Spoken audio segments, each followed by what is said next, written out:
Alrighty, what's up, you dirtbags? My name is Joe Casey, and I have the privilege to give today's episode overview. For those that don't know me, I'm the business development manager over at Phaser Marketing. I'm also a part of the Dirtbags podcast team, working very closely with Keegan, Brandon, and Luke to make sure that everything is going well with the podcast. So I'm very excited to step out from behind the curtain and jump in here to give today's overview. Luke and Olivia are still on paternity leave, getting to spend all their time with baby Jack, soaking up every second together. And we cannot be happier for the three of them and that they get to spend so much time together. We are also super thrilled that we can help them out, making sure that this transition in their life goes as smooth as possible, that we can take as much off their plate and make things super simple for them and just focus on the things that matter. So I'm very happy for that. Before he left for paternity leave, Luke and Christian Schloegel over at C+I Services put together a great episode for you today. I had the chance to meet Christian a couple times online, and he's a great guy. He has some great perspectives on business. He's obviously very young, but he has owned and operated his own business for a long time now. So he has some great things to say about business, and I'm excited for you guys to hear what they have in store for you. Obviously, I can't do it as much justice as Luke and Christian will, so I'll let them talk about today's episode a little bit more once you guys get into it. I am here to give some updates. The big one I want to talk about is the month of July. It was truly electric. We had some incredible guests on, putting out some amazing episodes, and it looked a little different than it normally does. So excited to talk about that. We started out so strong with our 4th of July episode with Jordan Smith over at Storm Equipment. They put together an awesome episode. But not only that, I had the chance to go and meet Jordan at his Storm Field Day event down in Mankato, Minnesota. This was a truly awesome event, not only from a networking perspective, but we got to see all the latest equipment that they're coming out with, and more importantly, all the advancements in the snow industry as a whole, how it's getting pushed forward, and the improvements that these guys want to see. So super grateful that I got out there and had the chance to talk with Jordan, hear a little bit more about what they have going on, and just get to rub elbows with some of the biggest in the snow industry. So thank you, Jordan, for such an awesome episode and for having us out to such a great event. Then we kicked it up with our Dirtbags University webinar series.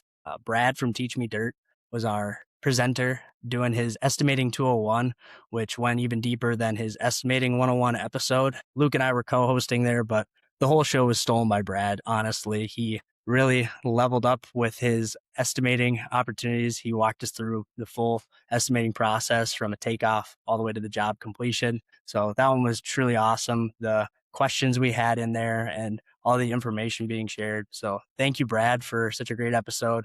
If you guys haven't seen that one yet, it is out on all our platforms. So go give that one a look. And in that same vein, I want to thank all of our sponsors again. We gave away about $1,200 worth of merch, custom Carhartt cooler, a GCI rocking chair, and Charlie Huff gave away some straight cash. So thank you to Charlie Huff, thank you to SludgeHammer, and thank you to Eljen for always supporting us and giving back to the community. We're so appreciative of you guys. Obviously, there'll be an ad read in there, but definitely just want to sing your praises as much as possible here. And then we kept it going with Cole Morse, Dirt Bikes and Dozers, such a fun episode. I had a chance to meet Cole out at Con Expo a couple months back, and he's just such a funny dude. Has some great perspectives on not only business, but life and family in general. So really loved that episode. It was a great one to work on. So thank you, Cole. We had a little bit different one going out. James Stixma from Canadian Septic was the first person to host without Luke in the Dirtbags podcast history. He was a solo operator on the podcast, and he did not disappoint. Him and Kevin Cox over at DK Excavating put together a truly awesome episode, not only about the business side of excavating and septic, but Kevin has such a great story about his battle with cancer and really his perseverance. So truly inspirational. So glad that they could get together for that. And honestly, James stole a good one. That was such a great episode. So thank you guys both for jumping in there and helping us out. And we rounded out July with Bryce Harum removing owner dependency, making sure that we're getting rid of some of those bottlenecks and leveling up the business. So could not be more thrilled with the episodes we got to put out. And obviously the things that we saw on the back end. Keegan and I from the team, we look at the analytics every month, and July was truly incredible. One of the best months we've seen all year. And that's just a testament to you, the listeners, making sure that you're supporting us every time an episode comes out. So thank you for watching every week. Thank you for liking and resharing our content, engaging with us. We cannot do it without you. So thank you again. Couple other updates. I did touch on Dirtbags University. We're always looking to get more of these live events out for you. We're looking at what topics that you want to hear. We want this to be as beneficial for you guys as possible. So feel free to shoot us a message if you have a topic or a presenter you would like to see come on for Dirtbags University. Yeah, shoot us a message on that. We'd love to hear from you guys. And then our Phaser fundraiser is coming up in October 22nd in Detroit Lakes, Minnesota at the Detroit Mountain. This is our 6th annual Black Tie Gala supporting the Boys and Girls Club of Detroit Lakes, Minnesota. It is a super fun event. If you can make it out, we'd certainly love to have you guys.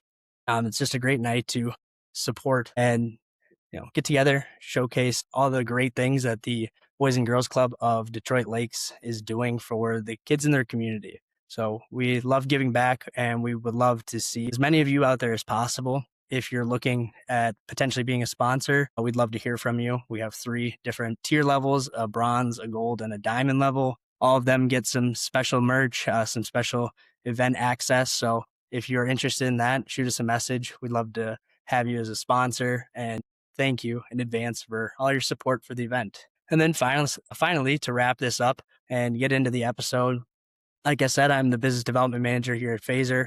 We want to hear from you guys if you're looking to level up your marketing and your digital presence. We do offer a free audit of how your current setup is performing. We can meet for a quick 30 minutes to go over the gaps, showcase where some things are missing, and walk away with some simple action items that are going to do a lot of good things for you. So feel free to jump on my calendar, grab a 30-minute time slot to meet with me. I'll come with that full audit for you, free of charge, and get you walking away with some good things. If you are looking to work with us over at Phaser, we do offer a special for Dirtbags podcast listeners. So when you meet with me, just let me know you came from the episode, and we'll offer $1,500 off your one-time startup fee.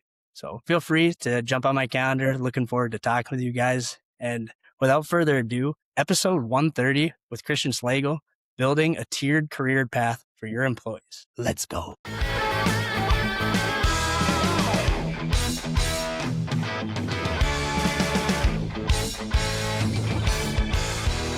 All right, what's up, you dirtbags? My name is Luke Egebraten, and I am back hosting another Dirtbags podcast episode. We have a huge episode for you guys, and I'm so excited to dive in.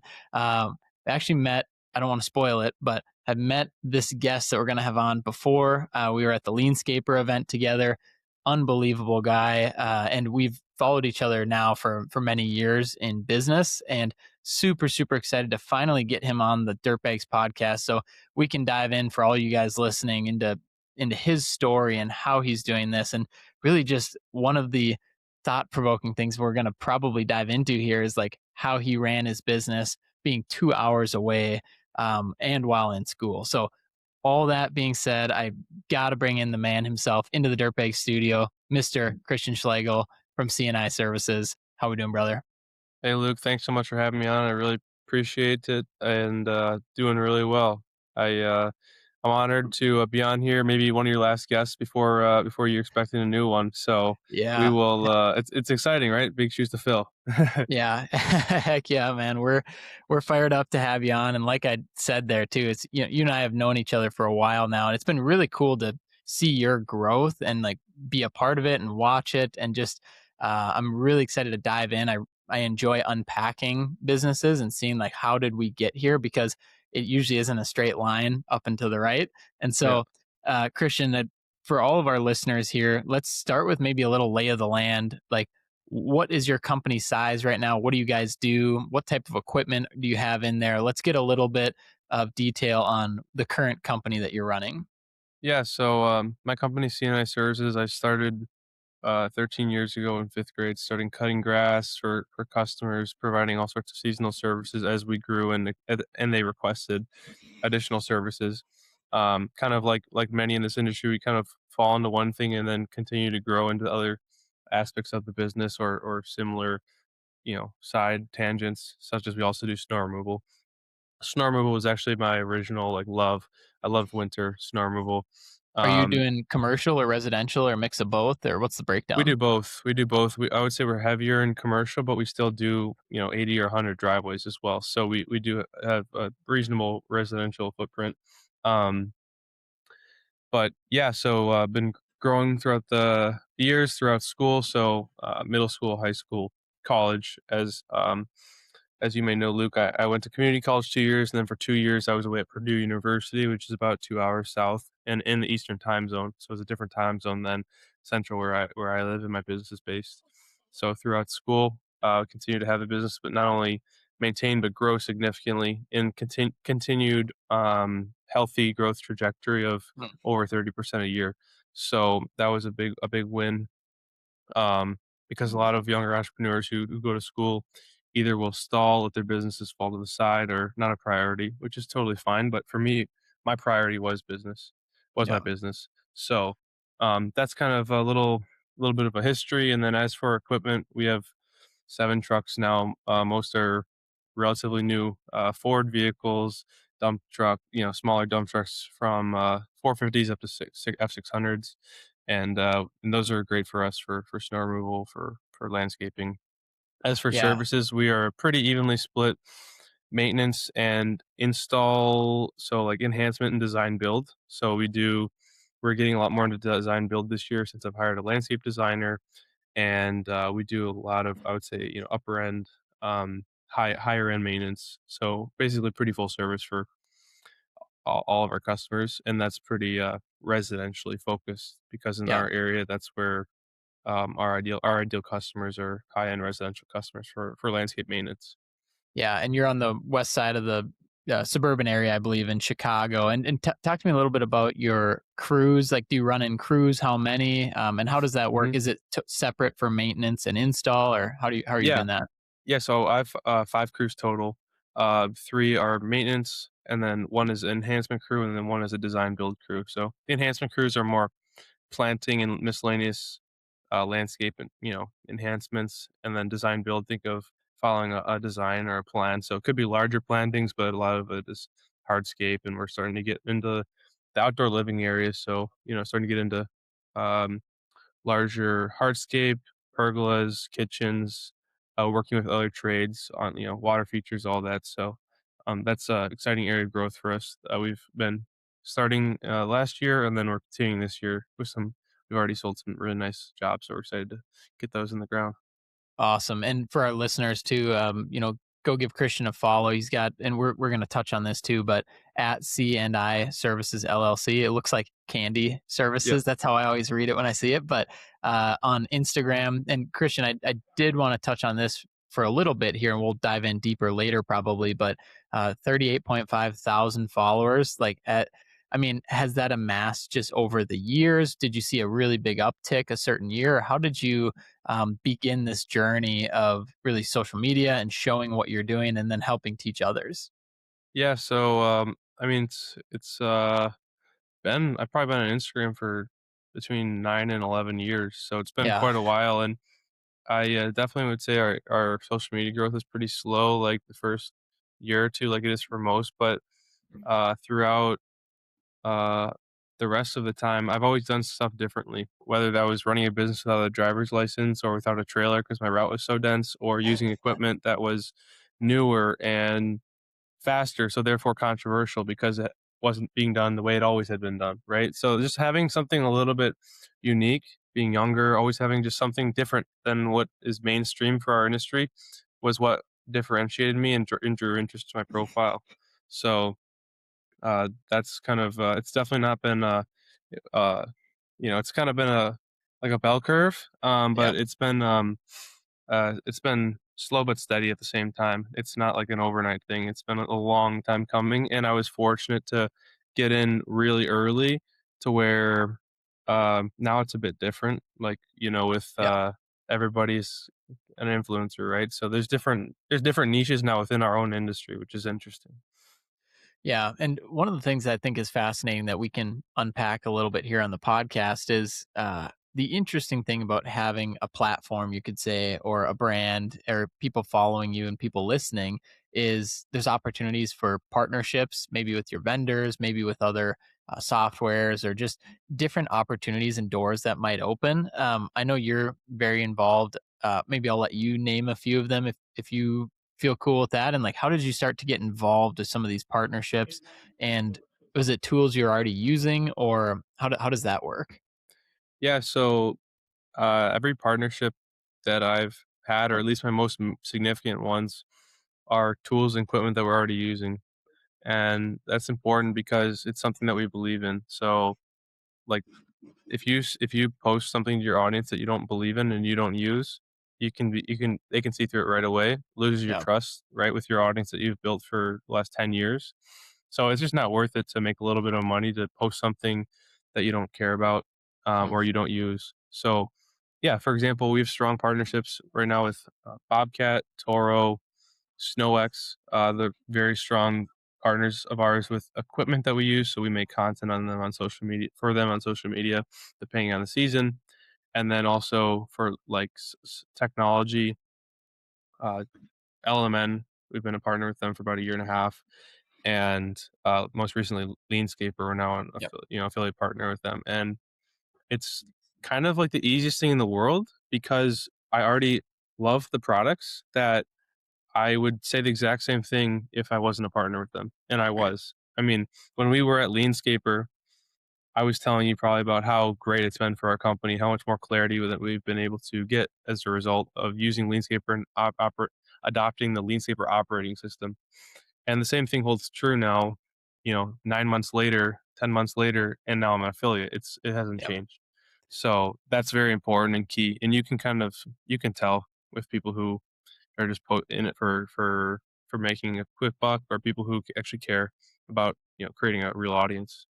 Yeah, and I think too, Christian, that's how you build an authentic audience is like you said, people can see right through that usually. And the most authentic audiences will stay with you with whatever you're recommending because they know where you come from, like really deep down. And Leanscaper is a great example because I'm a big fan of just having an operating system. So we run on EOS, the entrepreneurial operating system. Leanscaper, I've been out to the show. It's solid, like really, really solid operating system. And really, most of us out there and those listening to this podcast are pretty good at following directions, but we just don't have the roadmap. We don't have the right directions in front of us. And I'm a big fan of just picking one and sticking to it. Like you can't just jump from CRM to CRM every 3 months. You can't jump from operating system to operating system every 3 months. Like we have to give it time.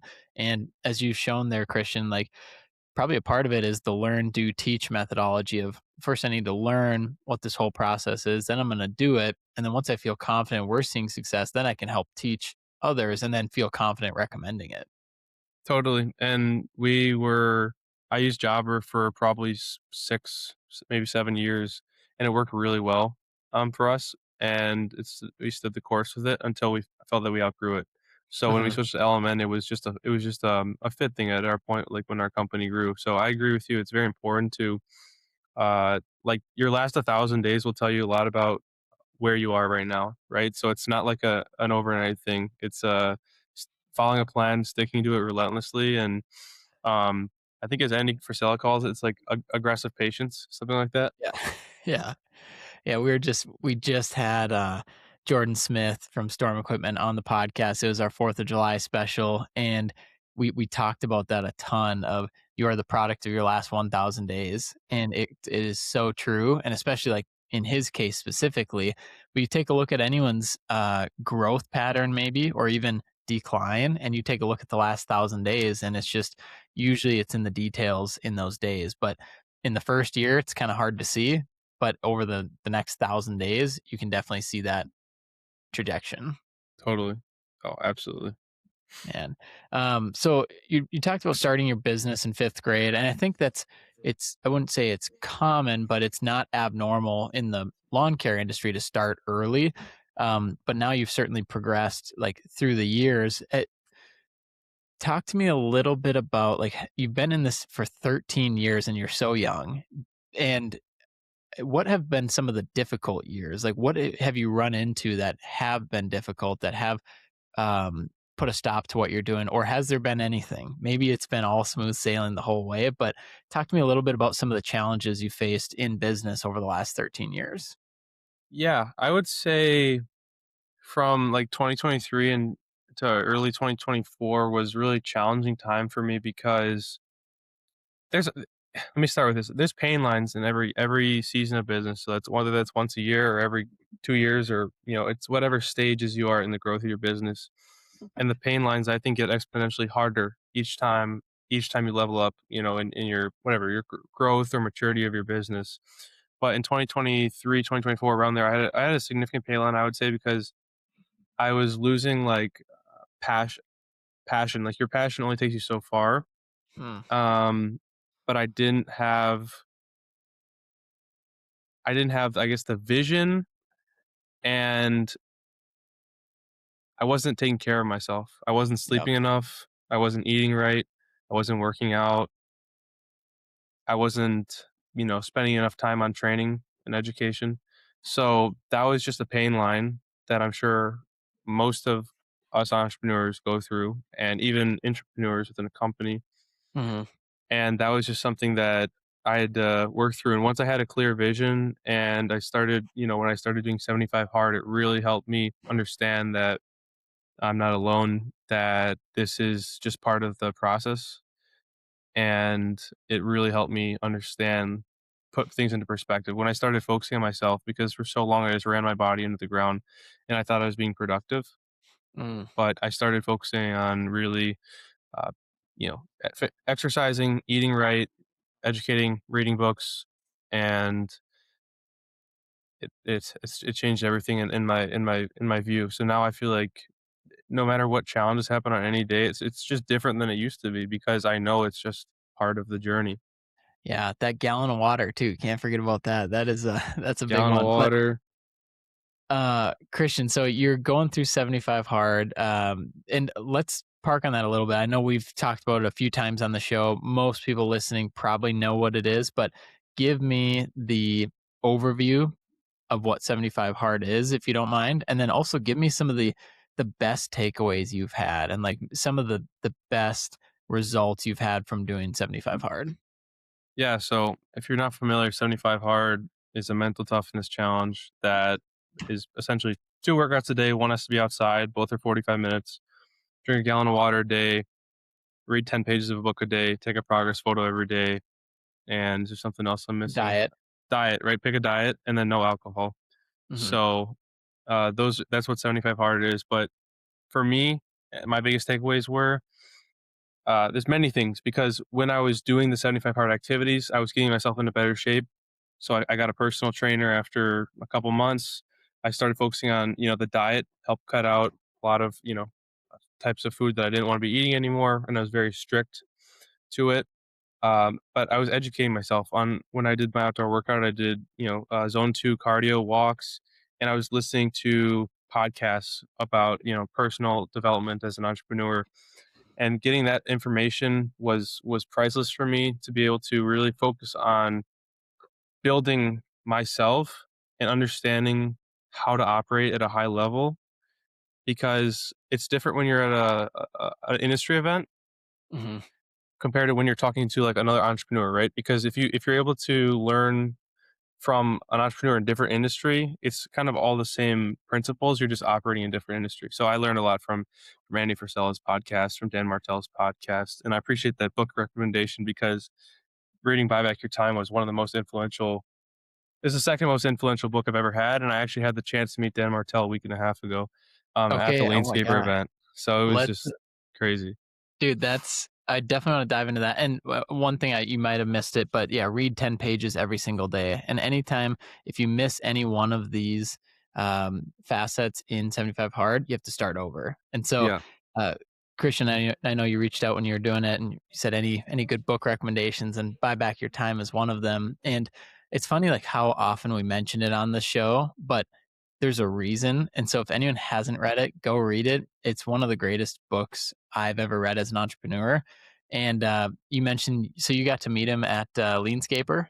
Yeah, there was a he spoke, and then I was invited after to for a small group, maybe Okay. 20 or 30 of us, and we did a Q&A. He answered one of my questions, which was really cool. And We then gotta hear it. What question? Can you say it? yeah, so my question was about uh as an entrepreneur, like how to deal with feeling like you're calculating and how to value time spent personally with family and friends versus at Mm, work. Because I spend a lot of time working, and I feel at this point I am a very highly effective worker, but I sometimes feel how much time do I want to spend? Like, okay, when I'm going, if I'm gonna have dinner with my family, do I want it to be an hour and a half, or how long? Because how I operate is I go to bed early and I get up really early, so every hour after when I normally go to bed is kind of like lost time the next day. So hmm. basically, placing a value and on time, like, is that a normal thing? How do I deal with that? How do you deal with that? It's kind of hard to explain, but he understood what I was talking about because I feel like there's yeah. So basically what Dan told me was you don't want to be wishing you never want to be at work wishing you're at home and at home wishing you're at work. It's important to be present and value what you're doing. So Mm, for me, it wasn't like a real it's not an answer, it's more guidance, I think, about allowing me to think about in situations to audit myself. Like, yeah, would right now, would I rather be here or would I rather be there? And then taking that information to like make the best decision so that I don't have that thought anymore. So that I'm always when I'm at work, I'm present, and when I'm home and I'm present with that. So it's yeah, more so like guidance to help me until I'm able to refine it to understand, you know what I'm saying? yeah. Yeah, I and a couple things here. One of my favorite sayings from that is be where you are. Like Yeah. wherever you are, you got to be there. You got to be present. And then another thing too is anchoring this mindset or this process to your priorities. And that's probably where this starts is as Dan is saying, he's like, none of this is wrong, but you have to know, like, you can't wish you were somewhere else or wish you're doing something else. And so we do need to get our priorities in check and make sure those are in order and then anchor to those. Because truly, if somebody's business is number one priority, like that's okay. But then if family is number four, then you can't be surprised when business is succeeding and your family falls apart. Like Right. that's just probably um, the reality to it. So I think once you get your own and your family's own priorities set, then you can probably anchor to them a bit more of, okay, now how do we audit our time of like, well, why am I if business is truly my fourth priority, why am I spending 90% of my time at the office? And so and then also too, how do we limit that efficiently? And I think that's where buy back your time really helps is like with the delegation ladder and with figuring out in your business. I think some people hear that book and they think it's like a retirement book, which is like exactly the opposite. It's Yeah. more of a running your business more efficiently so you can do whatever you want. And that might be working more. And that's the beauty of it. But you're doing more of what you really are called to do. Totally. Yeah, and getting that guidance from Dan was really appreciated, and just going back to the 75 hard, the whole process, reading books, listening to podcasts.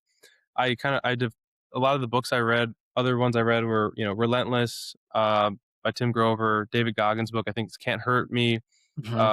Make Your Bed, it's a very basic one, Atomic Habits. I read quite a few books through different phases of 75 hard, but um, it's just starting to finally focus on educating myself on like stuff that matters, right? Stuff that's like Mm. personal development. And then it built the base for me. It built the base for me to start to understand, okay, delegating. Like originally when read Buy Back Your Time, okay, perfect. I hired a account manager and I hired a landscape designer. Then I realized, okay, so I'm actually from Leanscaper. Oh, I'm really just delegating my chaos. So now I need to create the systems Yes. for them, Yeah. right? So it's all part of the journey, and I feel that because of the base that I built in myself, I understand that now that everything's my fault, but at the same time, I'm working on it every day. right? So I'm working on it every day, and I'm just building every day 1% better. I'm executing relentlessly, and which in turn has just built my confidence. Yeah. It built Dude, my you confidence. you mentioned, I'm so glad you brought this up, and it's perfect. You can't just throw your chaos at somebody else and expect it to work. Uh, and that's, you hear that a lot with like, if somebody really is negative in business about delegation and they just want to stay small, it's like, well, I tried the delegation thing before and it didn't work. They can't do it as good as me. It's like, well, that got to put the mirror up again. Like, were they, did they have the proper systems and training and SOPs in place to delegate properly and elevate, or did you delegate properly and elevate them into that role? And most of the times too, we just, we just throw all of our chaos at somebody and call that delegation. And Hmm. I think Dan's book too does a great job of talking about how to delegate properly and make sure that they're set up with the right systems. And I do want to touch on systems right now with you because as we're talking about, you're in college, you're a couple hours away from your business, you still grew. What type of systems did you implement, and like what has been pivotal to grow a business without you there every single day doing the work? Yeah. So when I was in college, so I'm 1 year graduated now. I graduated last May, so I was at Purdue 2 years away. When I was in college, I would say the first year, junior year, I didn't have many systems. I mean, I had Jobber, obviously QuickBooks, and then vehicle tracking systems, and then everything. And this is not a bad thing. It's just is the way it is. Everything was built based on everything that happened when I left. Right when I left, Mm, everything broke. Right, which is what's going to happen. I had never been away from the business before for that long, and from those challenges, we started creating spreadsheets. We started planning weekly meetings or daily meetings with my operations manager. So actually supervisor. So when I left, I hired a supervisor to basically manage the daily operations and also dump all my chaos on him. So um, we started doing meetings every night, and I wasn't familiar at the time with. I'm familiar with systems, but the extent to which systems I should have had. But this is just part of the process. Is I've yep. throughout all this time I've learned about the systems that I was implementing, but not because I was thinking about it. I'm just like, well, we got to talk every day to figure out what we're doing the next day, right? So that was the Hmm. start of like me understanding the importance of systems. What's up, you dirtbags? I'm Joe from Phaser Marketing, and I have the unbelievable honor to talk to you about insurance. I know it's not the sexiest topic, but hang on with me for just a quick minute, because this is important. If you're running an excavation, grading, or any kind of dirt moving business, you know the right insurance can make or break you. And that's where my man, Charlie Huff, comes in. Charlie isn't just some random insurance guy either. He's one of us. He grew up in a shop, he worked in the trades, and now he's dedicated his career to protecting dirt world companies like yours. His team is full service, fast, and relentless when it comes to getting you the best coverage at the best price. They flip over every rock, negotiate hard with carriers, and make sure you're not just covered, but covered right. And the best part, they make it easy. Need a COI? It's done. Adding or removing equipment, he's got it handled. Got an audit coming up? No sweat. They take the insurance headaches off your plate so you can get back to running your business. So if you want an agent who actually gets it, hit up Charlie Huff at 435-764-4833 to get your insurance dialed in.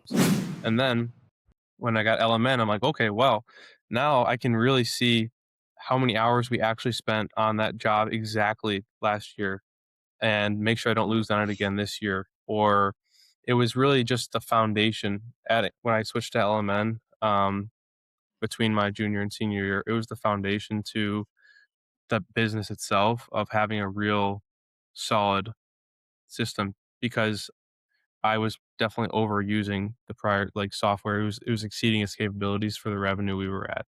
Yeah, yeah. Do you think that, Christian, if there is an entrepreneur listening and they feel like their business is built on a house of cards, right? If they leave for a couple days, it's going to come crumbling down. Do you find it that it's important for that entrepreneur to leave so that they can figure out where the leaks are? Or what are your thoughts on something like that? Totally. Yeah, 100%. It's so important, and looking back at it, It's the best thing I ever did was to move 2 hours away for that period Mm, of time because it forced me to create systems. It forced me to hire people to get me out of the daily operations, right? I can't be there to answer small questions in real time anymore. And that's kind of one of the best things you can do, I think, is to leave for an extended period of time or move away from your service area, some separation between you and what is typical, right? So, um, anything I can do to encourage that separation is huge because that's when things break in a mhm, good way. mhm. You need them to break so you know what it takes to level up to the next level, right? How can you learn if everything's just status quo always? You'll Yeah. always be the bottleneck. And I'm sure, Luke, with your upcoming paternity leave, like this is a huge opportunity for you and Phaser.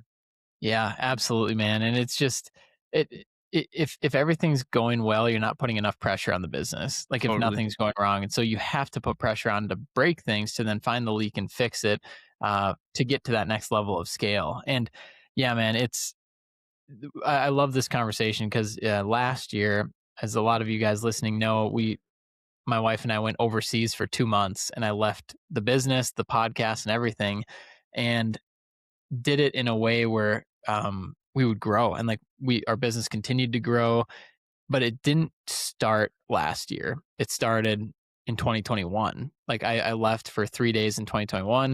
2022 we went on a honeymoon. I left for 14 days. I think 2023 I left for a few days. 2024 we went to Norway for 9 days.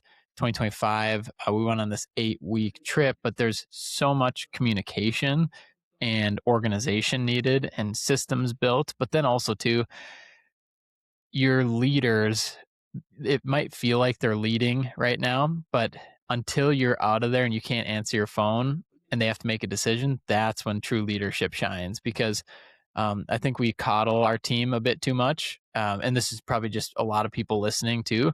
And like when we were hiking in the Dolomites and it was 11 days with no phones, zero phones, and our team had to make a hire and like hire a team member. So they whipped up the application and the job posting, interviewed people, hired somebody. And by the time I was back down from the mountain, there's a full time team member working for our company that I didn't even know.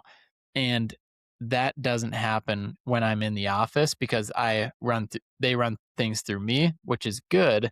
But when I came back from that trip, like the level of leadership that our team had was unbelievable. So, Christian, like you mentioned, now that I'm going on paternity leave, like I'm taking a full 4 weeks, not because, um, not because I love working. I do want to take time away, but I could take a day and be back working. Like that'd be awesome. But what this does again is like it helps our team like really get into their groove and lead and run the show. And then I get to bonus spend extra time with my wife and child for 4 weeks and take the necessary time off. So it's been amazing too. And hearing you how you would recommend like moving away, especially from a service area style business, is fantastic.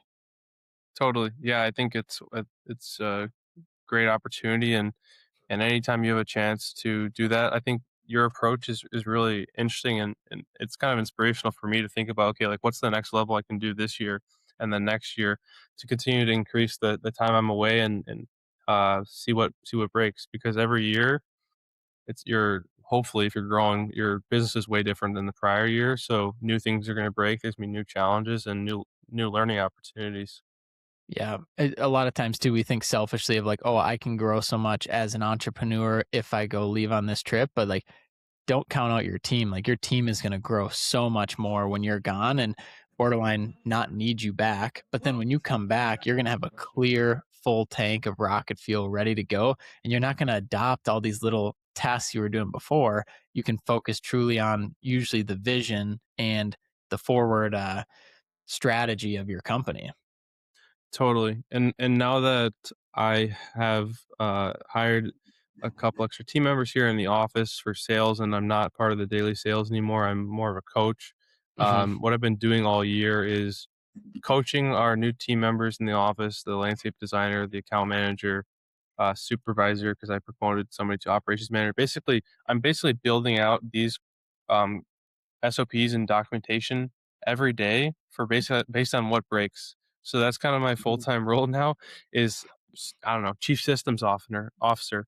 I'm There you go. building out systems and all in Leanscaper primarily, and then some in LMN, but I'm using both tandemly.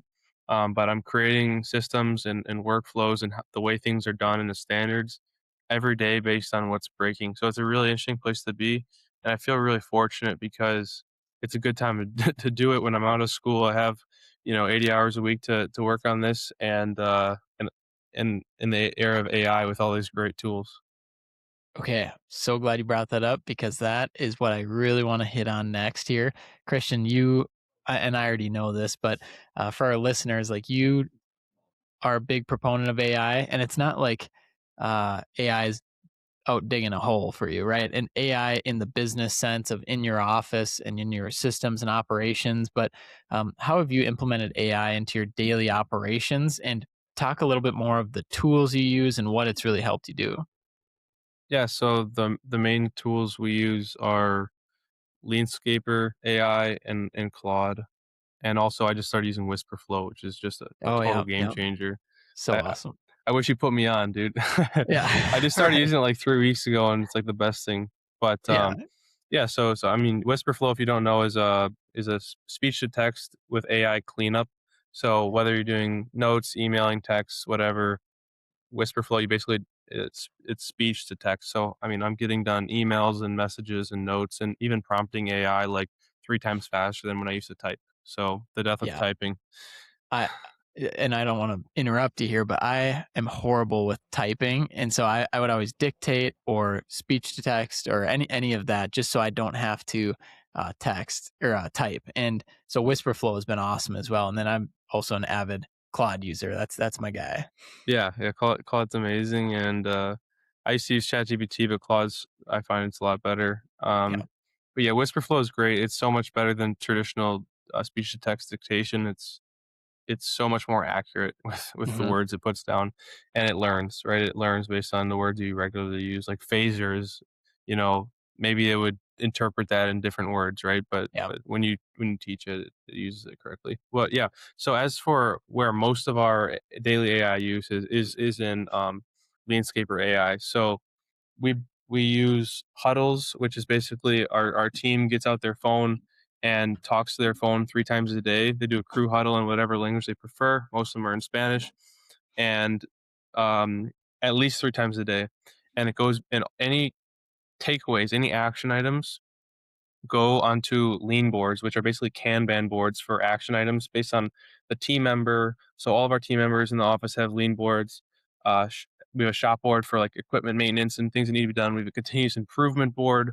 So basically anything that is traditionally lost between the field and communicating to the office is captured and put on a board directly. So the continuous improvement board has been a huge upgrade for us, like having that this year compared to, taking team member suggestions over text or email.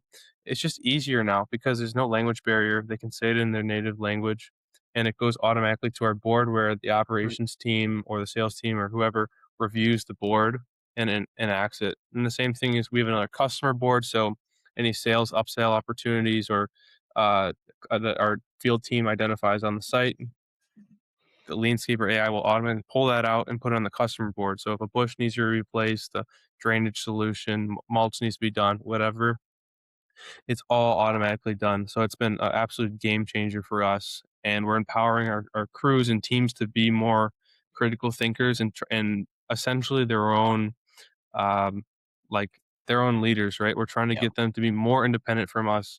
Hey, dirtbags. This is Joe from Phaser Marketing, and I'm here with this brief pause to let you know that this episode of the Dirtbags podcast is brought to you by SludgeHammer, where science meets sustainability. At SludgeHammer, they're not just treating wastewater, they're transforming it. By introducing cutting edge microbiology into conventional septic systems, SludgeHammer is making waves in the world of environmental engineering. Their secret? It's not high tech hardware, it's smart biology. The SludgeHammer blend is a powerful, proprietary mix of naturally occurring bacteria that supercharges your existing septic system turning it into one of the most effective and eco-friendly wastewater treatment systems on the planet.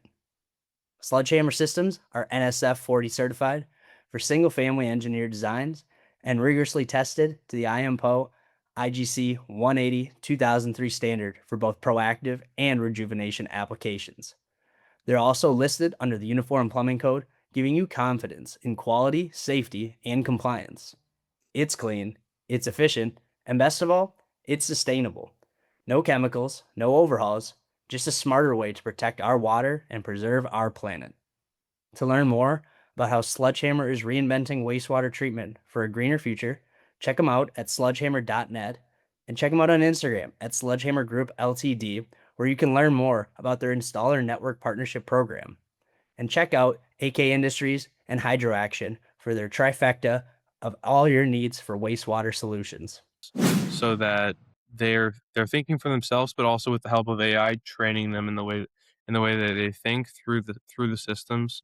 So it's been a total game changer for us. We're a totally different company than we were even when I met you in person, Luke. Mhm. So the huddles has been huge, and then the lean boards. It's been amazing, and there's so much else we're using in Leanscaper too.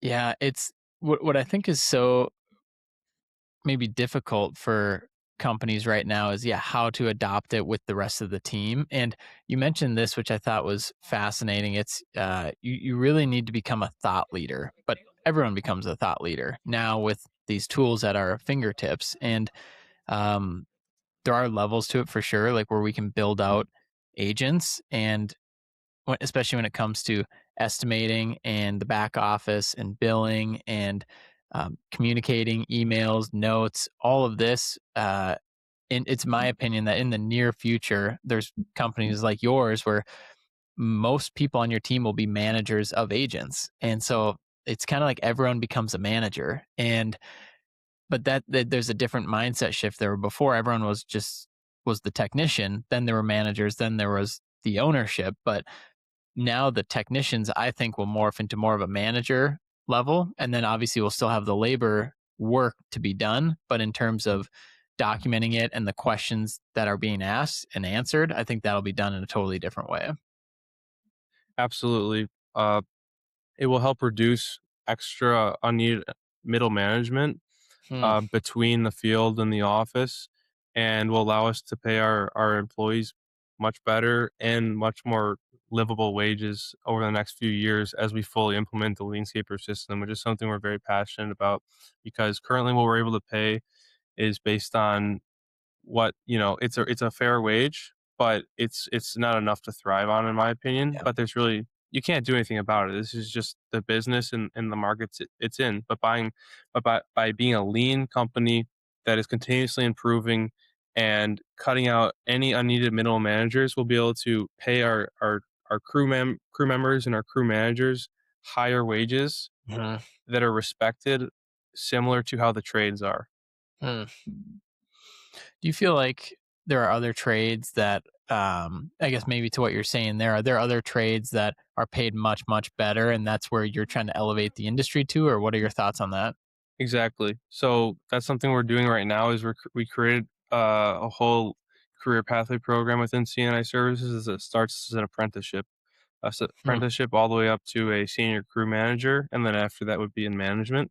But we're recreating totally our how we advertise for our job advertisements, how our team has career pathways within our company, and we're going to be treating it as a traditional apprenticeship, which in other trades, electrical, plumbing, whatever, they are traditionally higher paid. And Hmm. by doing this, having a lean company, we're going to be able to, with highly trained employees, we're going to be able to pay everybody a very good wage where they aren't just getting by paycheck to paycheck, but where they're actually able to thrive and live a higher quality of life. So, talk to me a little bit about that. The journey, the career path. Maybe it's not fully fleshed out yet, but apprenticeship. Can you give me some of the in between here? Like, what would that career path maybe look like? Yeah, so regardless of the department, whether it's maintenance, enhancement, or design build, our career trajectory is apprentice, technician, tradesperson, senior tradesperson, and then it goes to crew manager and senior crew manager. Basically, and then it goes to management after that. A senior crew manager, for example, would be somebody who's training, who can teach it, right? It's kind of like, are you being coached? Are you being coached? That's probably an apprentice, or let's say a tradesperson can do it really well. An apprentice or a technician is being coached actively. Somebody who's a senior tradesperson can teach it really well, right? There's kind Hmm. of like you're being coached, you know it really well, and you know it really well, or you can teach it, right? There's kind of like those three. So once you're at that point where you can teach it and you're like actively improving it, you're not just like doing your job, but you're you're teaching it, but you're also finding better ways to do it. That's when you know that's how you get kind of assigned to a different level based on your skill and ability. And it's Hmm. going to be, does that make sense? It's gonna take longer though. We're not just gonna be hiring a crew manager anymore and throwing him right in. Right. They're gonna need to go through our program, and obviously, if you're highly skilled and have a lot of our qualities, it won't take as long. But if you're, no matter who you are, we're gonna be able to train you as long as you're coachable Hmm. in our program, and you will have a really solid, well earning, respected career. Within 5 to 7 years, where we're earning a really solid wage, and you're something to be proud of compared to Yeah. traditionally in this industry. Yeah. I mean, one of the things too, you're painting a clear picture for the career path for each team member, because if all they see is laborer, or insert any title there, and that's the next 5 to 7 years, there's no journey, there's no roadmap. Like, how can I make more? Or is it just my cost of living raise every single year? Or is it just my Christmas bonus every year? And it's not that they're entitled, it's like, hey, let's give them a roadmap, let's give them a career path. And so one of the questions I have for you, Christian, is, and maybe you've seen it come up, maybe not, but if there's somebody that's, let's use install, somebody that's really good at install, and so they're hands on, right? And then you get up to a certain point where they, like in your journey here, where they become a manager. Usually, you're managing people. What if the person just wants to be the highest level, like technician, and not managing people? Because your job does change when you start managing crews and you manage people. You're going to different job sites versus like actually hands on doing the work. Yeah, it's totally fine. We have people on our team. We have team members on our team who don't want to who don't want to drive a vehicle, and that's a Hmm. requirement to be a crew manager. That's totally fine. There's always more opportunities to increase your skill. And if you didn't want to be, that's where a senior tradesperson is going to be your ceiling, right? If you don't want to Mm. to be a driver. But what we're doing to make it very clear on what is your next step, because we always want to we want to make it clear. This is something that I've only this whole process I'm describing to you is something that I've really thought about the last couple of months, and that we're Hmm. implementing now. So it's something that we're implementing now actively and rolling it out. So, but we are creating lean boards for each person, so they have their own Kanban board where they can see the cards. These are all like let's say they have 10 things to get to the next level. Uh, proficiently mowing, trimming, edging, blowing, bush trimming, mulching without supervision. Let's just say that all those things are what they need to get the next level. Plus, they need to complete their greeniest online training, Hmm. and they need to get a pesticide license. Let's say that's it. They're going to have the columns. Here's the new block. Here's in progress. Here's certified. And when it's moved to the certified by a supervisor, they've completed that. And then they'll have basically all these different cards on this Kanban board that they just get move across. And once you get all 10 of them, or however many in that final category, that's when you're at your next position. You've made it to the next position. So it's very clear. Yeah. Do they when yeah, I like how you have it super clear. Do they know what the pay increase is in the next role, or is that something that you talk with them about when they're cleared to potentially get that promotion? That's something we're working on right now, because Yeah. as I mentioned, we're rolling it out. So basically what we're doing is we're going to be placing all of our current team members on like the spectrum of where they are in this Hmm. in their roles, understanding what they're currently paid, and then it'll help us make sure that we have like clear pay categories currently with what our company's like. And then we're figuring that out, but basically understanding like where we're starting, right? Where is Yeah. everybody right now? Everybody should be paid fairly according to their skills, and I really expect and hope that when like we're completing this, I think on Monday, um, that everybody Nice. falls in the right category.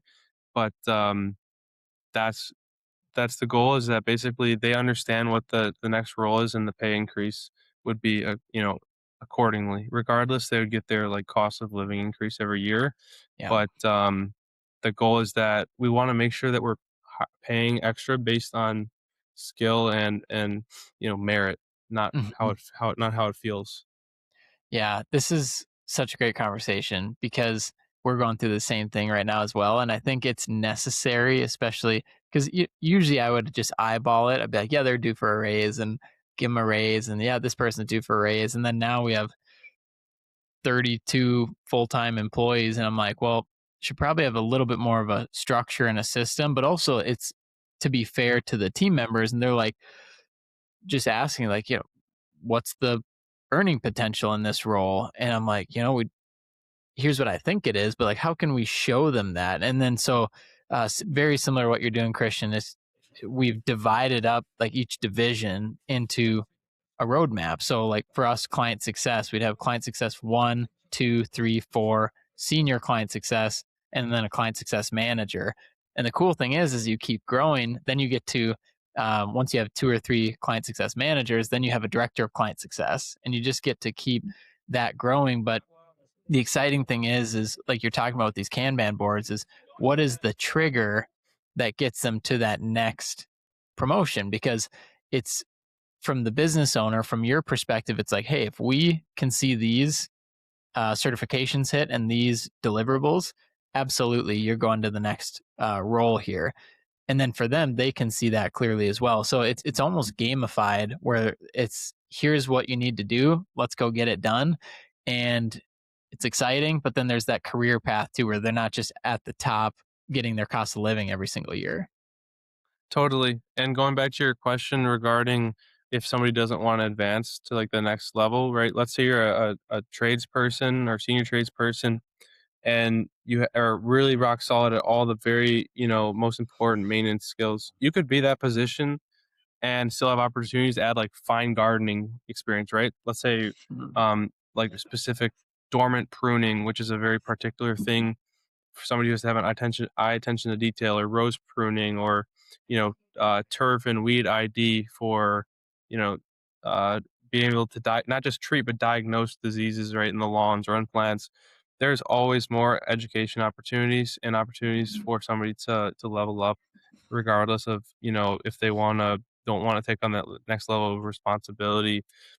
Managerial wise, they can there's more skills to learn in this industry, and it is a trade, and that's why we need to treat it as a trade, because the way that it's talked about is as if it's a plug and play with the labor market, but it's not, because it takes a serious Mm. amount of coaching and there's a lot of skill. So if somebody's doing a solid job, there's a lot more that goes into it than just a little bit of training, hiring them up and training them on a mower and going. It is a trade. It needs to be treated as one. Yeah, absolutely. And then I know we're talking a lot about advancement and pay. Do your benefits change as they go up, or are they pretty standard across the company, or how are you currently doing that, or how For will you do that? benefits, Yeah. Um, currently, so like in Illinois, a law, everybody receives PTO according to hours they work. So if somebody works full time, they'll receive 40 hours of PTO a year, Hmm. whether they're in the field or in the office. There's a certain level of position in our office that gets insurance contribution, and Hmm. that's what we currently are doing. And we have full like insurance contribution for high quality providers, but we don't currently do anything else than that. Something I'm looking to eventually would like to add is other things like 401k contributions and Hmm. other options. But right now we do have it. It's pretty basic, but yeah, that's where we're at.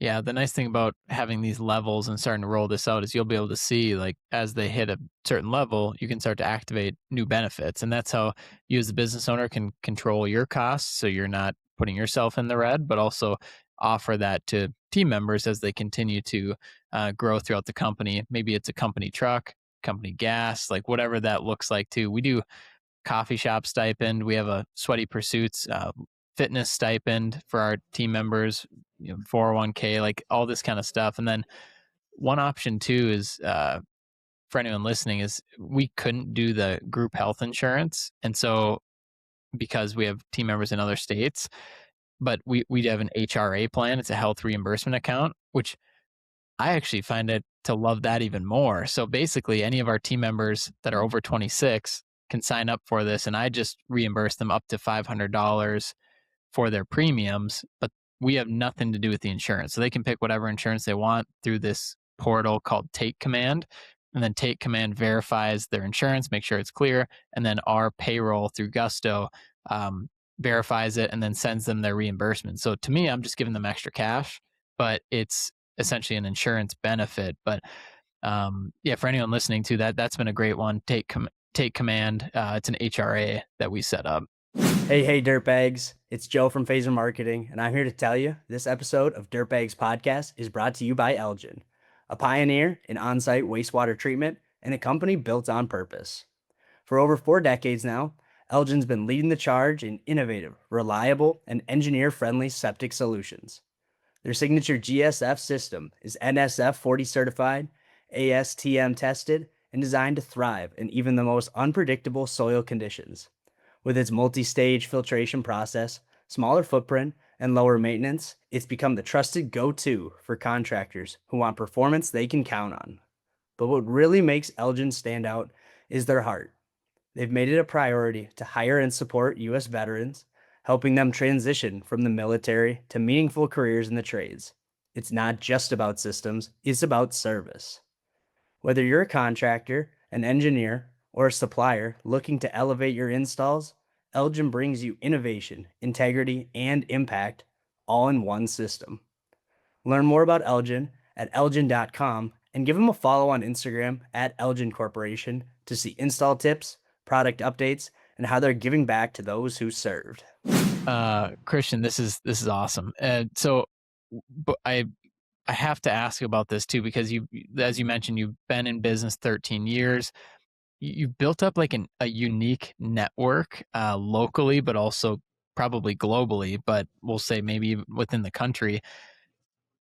How do I want to ask this? Like, how important has that been to have both? Because I think sometimes we just have our local market and sometimes we just have people outside of the country, but you have a unique perspective where you have both.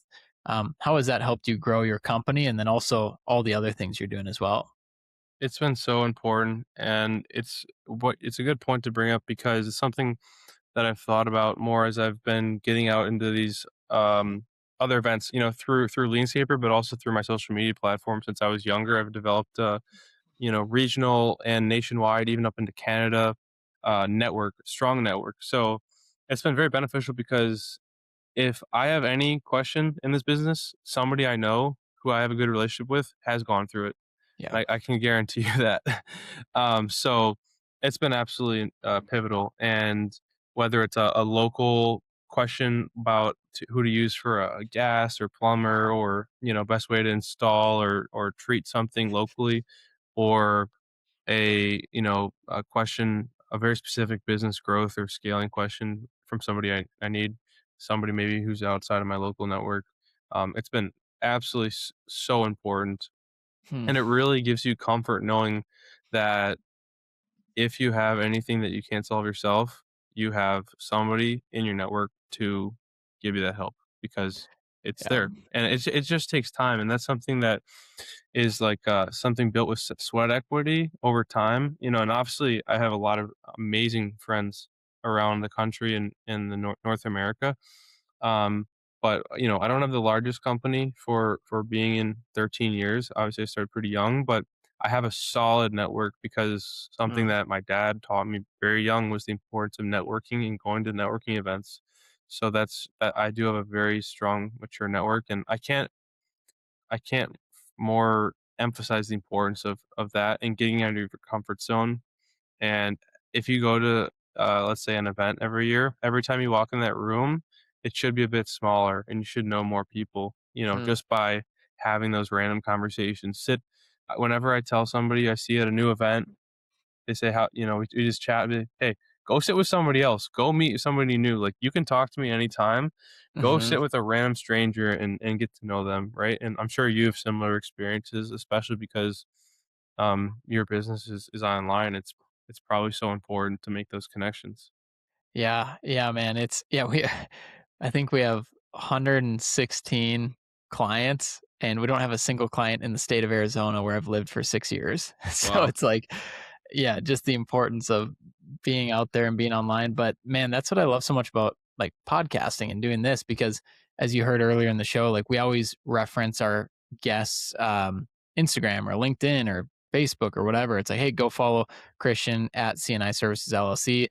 Shoot him a message, let him know you listen to the episode, like things like that, because people listening to the dirtbags can start to build their own network of like that is sometimes one of the common denominators. And then, oh hey, I see you're going to Equip Expo or you're going to Utility Expo, and they might reach out to you or me or whoever, and then oh yeah, we're doing a meetup, we're all meeting up Tuesday morning at this place, and then you really start to get your hands into like a solid group of at least having something in common. And so that's what's been really fun, man, of like not only building my own network and seeing you building your network, but helping others build their network because there's so many wonderful people that we follow on social media and that people that listen to the podcast. And I can't make all the introductions. So it's just like, yep, just shoot them a message if they're on the show, come to these meetups. And it's just so cool to see everyone get together. And really, it's just the like minded entrepreneurs typically that are in the same exact industry. Totally. Yeah, it's so important, and just take every opportunity you have to go to those events where you can get to know others, and especially now, like with what you can see online, it's just a highlight reel of people Yeah. who make it look like they have it all mastered, or they made $1 million their first year, and it's just really good to be able to have those, network people in your network that can make sure, like, keep you in check, to make sure that you understand what's practical, or what to expect, or what's normal, right? Yeah. 100%. Um, how old are you, Christian? 24. 24. So 5 years from now, 29-year-old Christian, what's the thing you're most looking forward to? It could be in business, could be in life, but 29 years old, what does that look like? What do you think you're most looking forward to? Hopefully by then I'll be married. And as for the business, I by 30, okay, give me 6 years. Give me 6 Yeah, years. I should have Alright, said 30. 30 is by great too. 30 my 30, my goal is to be totally financially free, but, um, being able to well, I hope to have a large company. My goal is in 9 years from now is to have a 100 million dollar company. So, hopefully I'll be pretty close to that, 3 years away from that goal. Okay, let's But go. for me, it's all about this apprenticeship track that we're creating right now. I think that the way that I'm able to measure my success, which will undoubtedly come, is by Mm. how well our team's able to do. Mhm. So if half of our team members are able to own a house in 5 or 6 years, that's a huge demarcation of my success, because Wow. it means that we're providing opportunities and careers for them to have and build equity into something, to have a home. And that means we've taught them good skills of money management and good personal habits.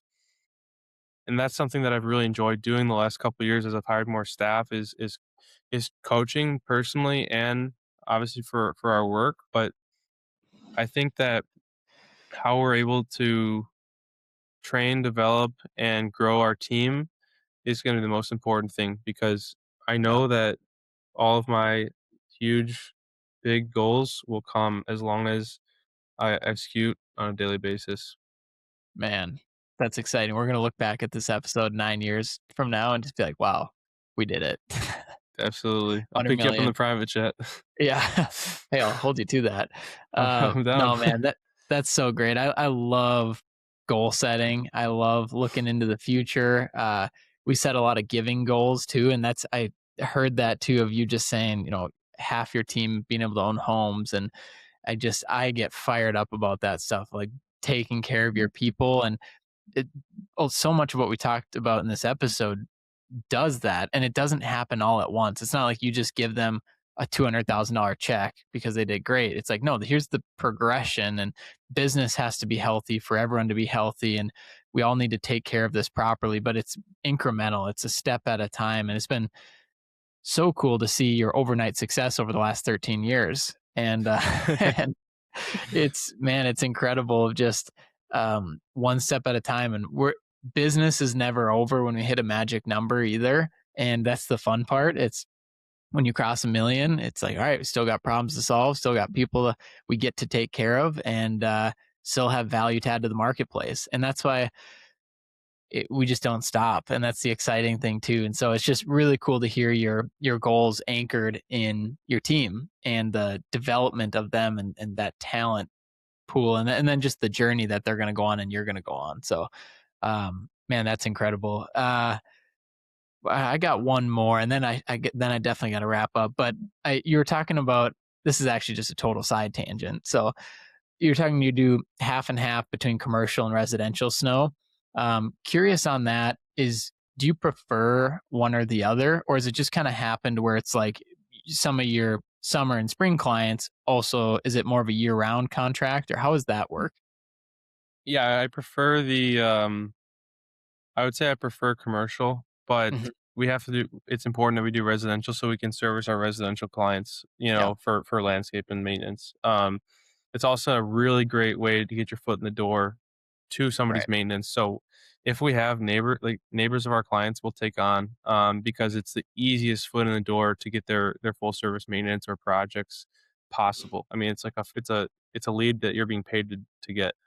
Yeah. Because if you do a good job, which we do a really high quality job and we're very timely and we take only clients on a very tight area, they're going to get great service. And then when I go to reach out to them in February, if they're interested in a proposal for their landscape maintenance, unless they've been with Mhm. somebody for 10 or 15 years, they're probably going to be interested.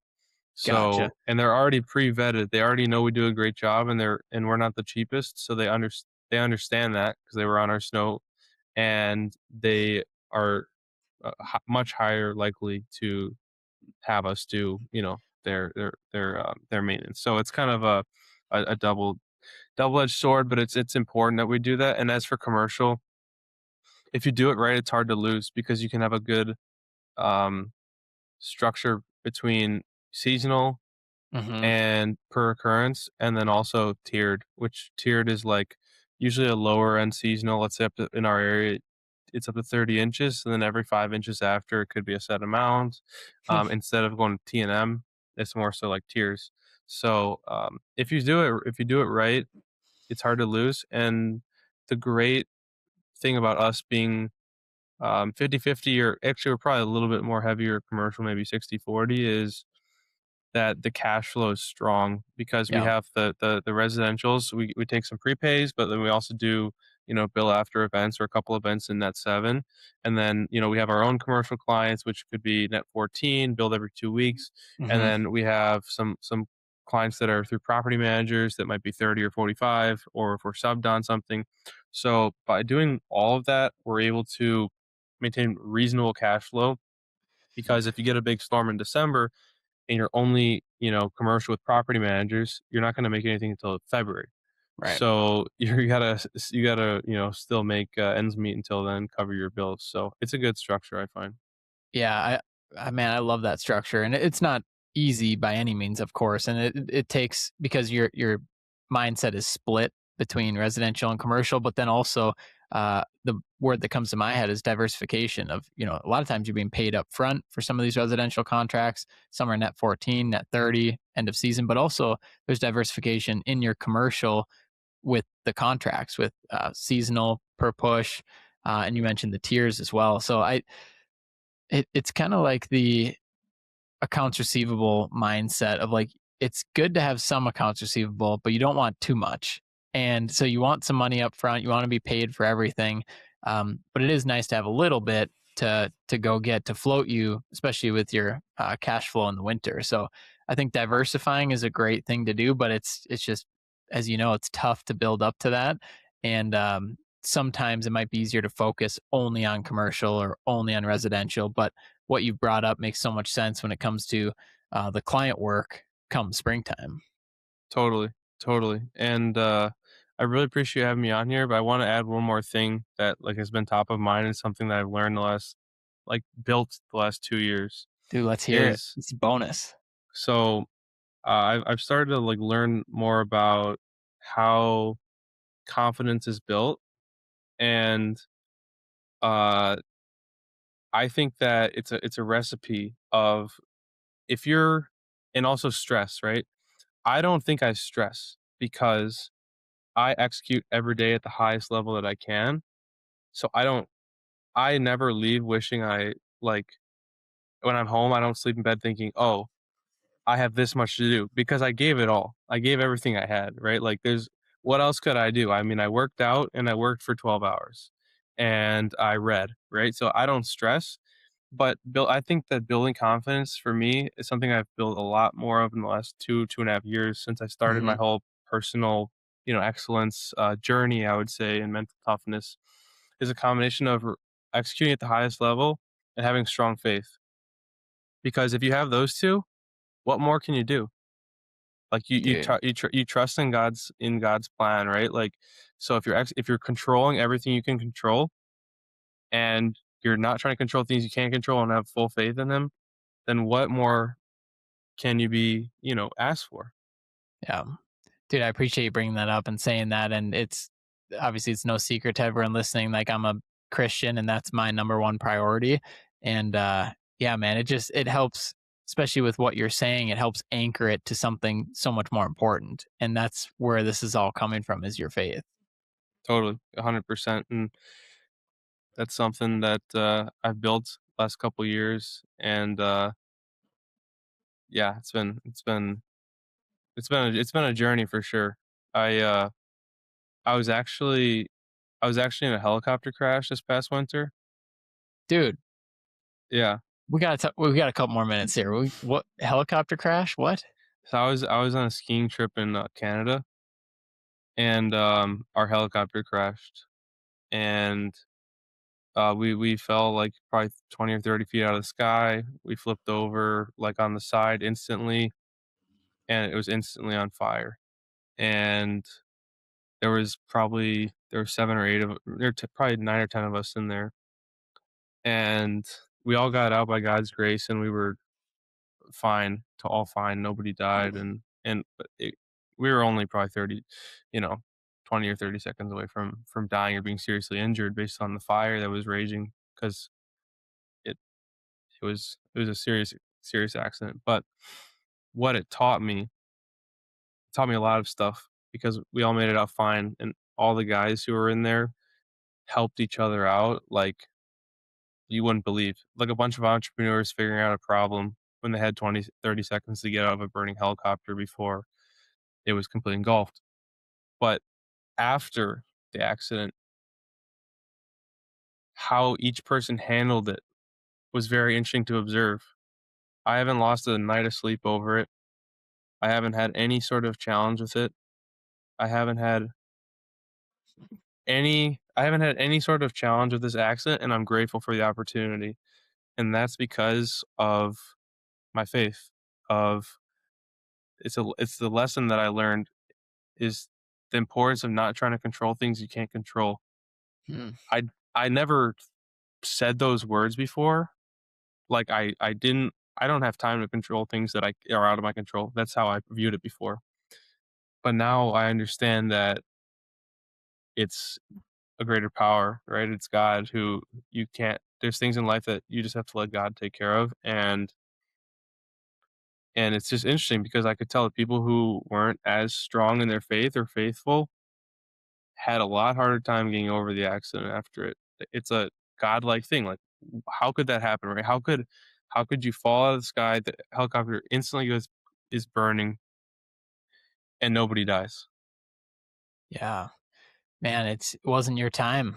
And and I'm sure now you just look at it, this is house money, this is bonus time. Like, Bonus, let's baby. treat every day. I mean, every day you wake up, and I think what a mindset to have. What a life to live. And yeah, 24 years old, we're still kicking, we're still going. So Still running. it's So, yeah, I wanted to tie it all back to the faith there because yeah, it gave me that perspective of, you can't there's no reason to try to control things you can't control. Just it is what it is. yeah, man, that's what an incredible story, but a testament to your faith. And dude, glad you brought that up at the end too. I mean, like, we got to tie all this back. Cause I'm like, this guy's on fire right now. He must be a Christian. And obviously I see the cross and Yeah. everything, but man, so great to have you on the show, Christian, and excited to record another episode 9 years from today, when we see where you're at. But no, I'm excited to meet up with you at these. There's a couple events coming up, and for anyone that wants to reach out to you, that has any questions, that would just want to let you know that they're listening to the episode, what's the best way for them to reach out to you? Yeah, on Instagram DMs, great way. It's Christian, or it's C&I Services LLC spelled out like Luke mentioned, or you can message me on LinkedIn, or you can shoot me an email. My email's on the website. So yeah, Beauty. All right, man. Christian, thank you so much for being on the Dirtbags podcast, and for all listening up until this point. Thank you for all of your support. Thank you for listening to the show. Of course, subscribe to the channels. Let me know if you guys need any air fresheners. Just shoot me a message. I'll send them over to you. And you guys are the best. Christian, thanks a ton, man. peace, Luke.